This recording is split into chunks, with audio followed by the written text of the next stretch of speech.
د میدان وردګ ولایت سید آباد ولسوالۍ په دشت ټوپ سیمه کې د بانجانو په حاصلاتو کې زیاتوالی راغلی دی.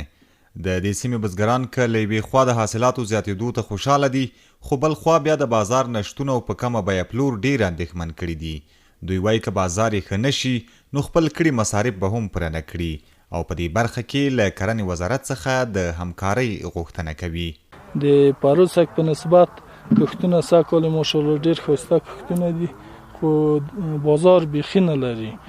اعتبار وکړئ یوه جالۍ د پاکستان پورې د موږ 600 کلدارې مصارف خوري، د ټیلر کره جالۍ او چسب او اخبار او کارګر. هلته د اوس فعلحال بازار چلیږي 4.5 کلدارې 600 او 700 کلدارې. ډېر د تاوانو سره مخامخ یو.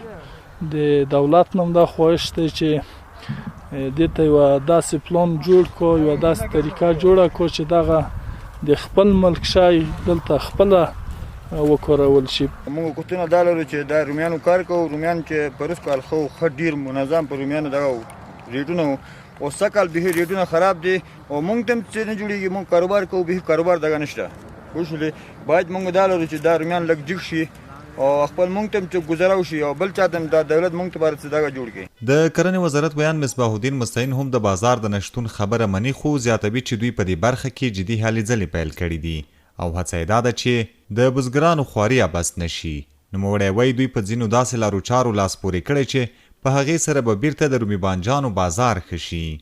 دا چې اوس تازه زموږ په بعضو ولایتونو کې د رومیانو د حاصلاتو وخت دی او بزګرانو یا کمیټو راپورونه مرکز ته ورکړي دي چې بازار لږ کښته روان دی.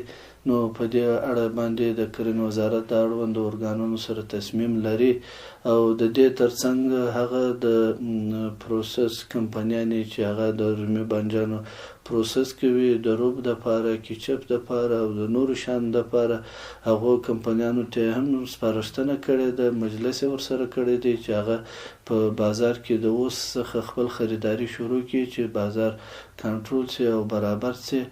په مرکزي زون کې میدان وردګ یو له هغو ولایتونو څخه دی چې ډیری خلک یې په کرنه او مالدارۍ بوخت دي، خو په دې وروستیو کې د یاد ولایت ځینې ولسوالۍ سختو سیلابونو ځپلي چې ډیری کرنیزې ځمکې هم خرابې شوي دي او د دې ترڅنګ د اوبو کمښت او روانه وچکالي بیا هغه څه دي چې د دې ولایت بزګران یې ډیر سخت اندېښمن کړي دي.